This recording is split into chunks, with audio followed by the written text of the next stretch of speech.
बोलो कृष्ण कन्हैया लाल की जय। श्री गिरिराज महाराज की जय।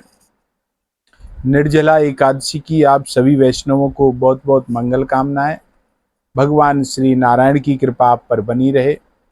आज हम निर्जला एकादशी का महात्म श्रवण करेंगे, जिसके सुनने से भी पुण्य की प्राप्ति होती है।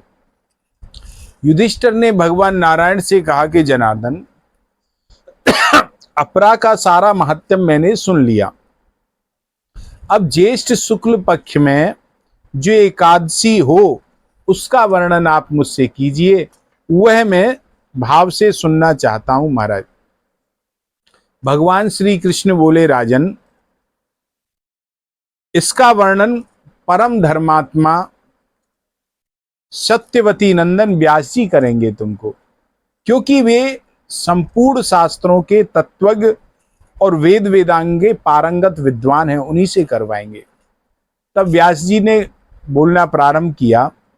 उन्होंने कहा, देखो भाई, वर्ष में दोनों पक्ष की एकादशियों को भोजन ना करे, द्वादशी को स्नान आदि करके पवित्र हो फूलों से भगवान केशव की पूजा करे, नित्य कर्म समाप्त होने के पश्चात पहले ब्राह्मणों को भोजन इत्यादि करा के दान दे, तब स्वयं भोजन करे। राजन, जनना सोच और मरना सोच में भी एकादशी को भोजन नहीं करना चाहिए।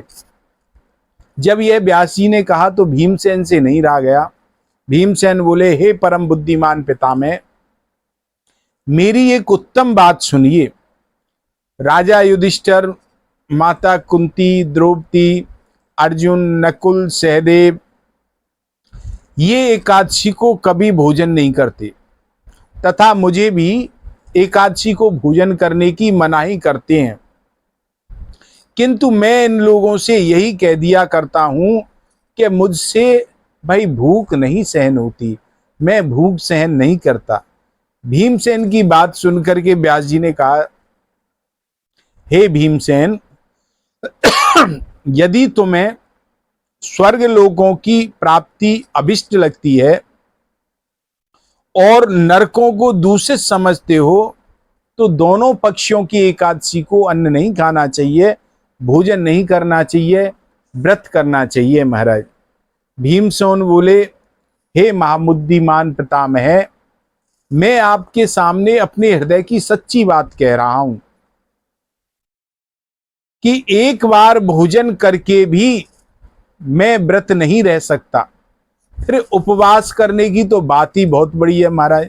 मेरे उदर में एक व्रक नामक अग्नि जलती रहती है, अतः जब मैं बहुत अधिक मात्रा में भोजन कर लेता हूं तब उस अग्नि को शांति मिलती है महाराज।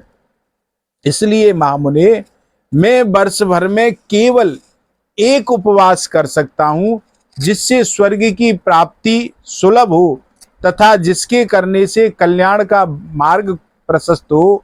ऐसा कोई एक व्रत आप अपनी बुद्धि से निश्चित करके मुझे बताइए, मैं उसका यथोचित पालन करूंगा। आप मुझे ये बताइए महाराज। व्यास जी ने कहा कि भीमसेन, अगर तुम ऐसा ही कहते हो तो मैं तुम्हें बताता हूं।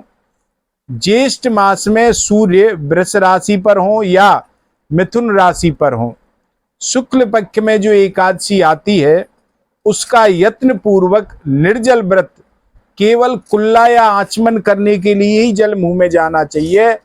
इसको छोड़ करके अन्य किसी माध्यम से जल मुंह में नहीं जाना चाहिए हमारा, अन्यथा उसका व्रत भंग हो जाता है। एकादशी को सूर्योदय से लेकर के दूसरे दिन सूर्योदय तक मनुष्य जल का त्याग करे और तो यह व्रत पूर्ण होता है उसका। तदंतर द्वादशी को निर्मल प्रभात काल में स्नान करके ब्राह्मणों को विधि पूर्वक जल और स्वर्ण का दान करे। इस प्रकार सब कार्य करके पूरा करके जितेंद्रिय पुरुष ब्राह्मणों के साथ भोजन करे और वर्ष भर में जितनी एकादशियां होती हैं उन सबका फल निर्जला एकादशी का व्रत करने से उस मनुष्य को प्राप्त हो जाता है महाराज।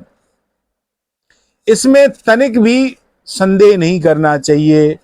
शंख चक्र और गदा धारण करने वाले भगवान केशव ने मुझसे यह कहा था कि यदि मानव सबको छोड़कर एकमात्र मेरी शरण में आ जाए और एकादशी को निराहार रहे तो वह सब पापों से मुक्त हो जाता है, उसके सारे पापों का प्रक्षालन हो जाता है। एकादशी व्रत करने वाले पुरुष के पास विशालकाय, विकराल आकृति और काले रंग वाले दंड पासधारी भयंकर यम के दूत कभी नहीं आ सकते। अंत काल में उसके पास तो पीतांबरधारी सौम्य स्वभाव वाले, हाथ में सुदर्शन धारण किए और मन के समान वेगशाली विष्णु दूत आकर इस वैष्णव पुरुष को भगवान विष्णु के निज धाम में ले जाते हैं। अतः निर्जला एकादशी को पूर्ण यत्न करके उपवास करना चाहिए।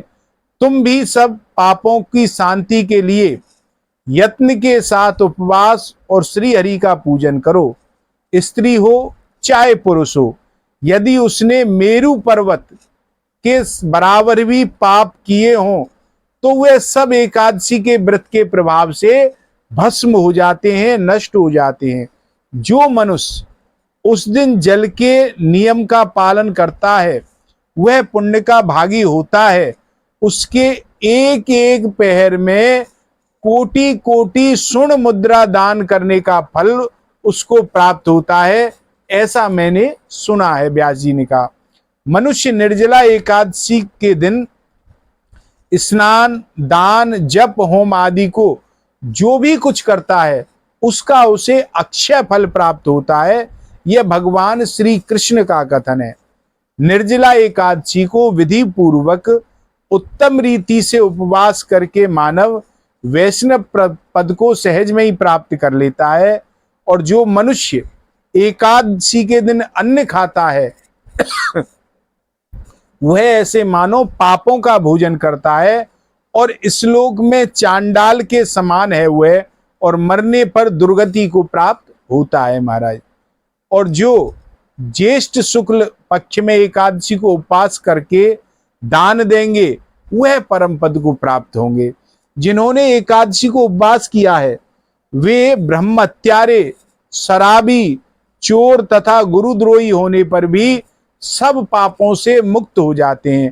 हे कुंती नंदन, निर्जला एकादशी के दिन श्रद्धालु यदि स्त्री पुरुषों के लिए जो विशेष दान और कर्तव्य विध है उसे सुनो। उस दिन जल में शयन करने वाले भगवान विष्णु का पूजन और जलमयी धेनु का दान करना चाहिए, अथवा पृथक धेनु ना हो तो घृत की धेनु का दान करना चाहिए महाराज। और पर्याप्त दक्षिणा और भांति भांति के मिष्ठानों द्वारा यत्न पूर्वक ब्राह्मणों को संतुष्ट करना चाहिए। ऐसा करने से ब्राह्मण अवश्य संतुष्ट होते हैं और उनके संतुष्ट होने पर श्री हरि मोक्ष प्रदान करते हैं। जिन्होंने सम, दम और दान में व्रती हो श्री हरि की पूजा और रात्रि में जागरण करते हुए इस निर्जला एकादशी का व्रत किया है, उन्होंने अपने साथ ही बीती हुई 100 पीढ़ियों और होने वाली 100 पीढ़ियों को भगवान वासुदेव के परम धाम में पहुंचा दिया है।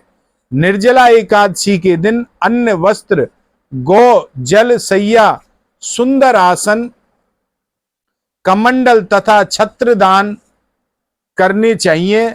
जो श्रेष्ठ एवं सुपात्र ब्राह्मण को जूता दान करना चाहिए, वह सोने के विमान पर बैठकर स्वर्ग लोक में प्रतिष्ठित हो जाता है।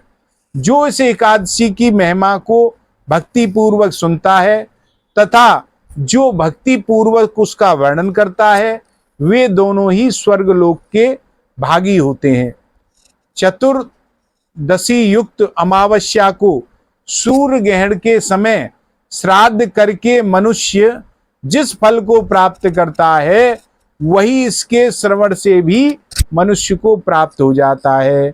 पहले दंत धावन करके वह नियम लेना चाहिए कि मैं भगवान केशव की प्रसन्नता के लिए एकादशी निराहार रहकर आचमन के सिवाय दूसरे जल का भी त्याग करूंगा। और द्वादशी को देव देवेश्वर भगवान श्री विष्णु का पूजन करना चाहिए। गंध धूप पुष्प सुंदर वस्त्र से विधि पूर्वक भगवान का पूजन करके और जल का घड़ा संकल्प करके निम्नांकित मंत्र बोल के दान करना चाहिए। अब जल का बड़ा घड़ा भर के कौन सा मंत्र बोलना चाहिए इसे आप सब सुने। देव देव ऋषिकेश संसारार्णवतारका उद्कुंभ प्रदानेना नय माम परमाम गतिम। इस मंत्र को बोल करके दान करे। इसका भाव है, संसार सागर से तारने वाले देव देव ऋषिकेश, इस जल के घड़े का दान करने से आप मुझे परम गति प्राप्त कराइए। भीमसेन, ज्येष्ठ मास के शुक्ल पक्ष में जो शुभ एकादशी होती है उसका निर्जल व्रत करना चाहिए तथा उस दिन श्रेष्ठ ब्राह्मणों को शक्कर के साथ जल से भरे हुए गढ़े दान करने चाहिए। ऐसा करने से मनुष्य भगवान विष्णु के समीप पहुंच करके आनंद का अनुभव करता है। तत्पश्चात द्वादशी को ब्राह्मणों को भोजन कराने के बाद स्वयं भोजन करना चाहिए। और जो इस प्रकार पूर्ण रूप से पाप नाशनी एकादशी का व्रत करता है वह सब पापों से मुक्त हो जाता है और अनायास पद को प्राप्त है। यह सुनकर भीमसेन ने भी इस शुभ एकादशी का व्रत आरंभ कर दिया और तब से यह लोक में यह भीमसेनी एकादशी के नाम से जानी जाती है। आज की एकादशी के माध्यम को यहीं विश्राम। 2 मिनट नाम संकीर्तन, फिर आप सबकी मंगल कामना के साथ विश्राम। राधे राधे गोविंद गोविंद राधे, राधे राधे गोविंद गोविंद राधे, राधे राधे गोविंद गोविंद राधे, राधे राधे गोविंद गोविंद राधे। बोलो गजराज।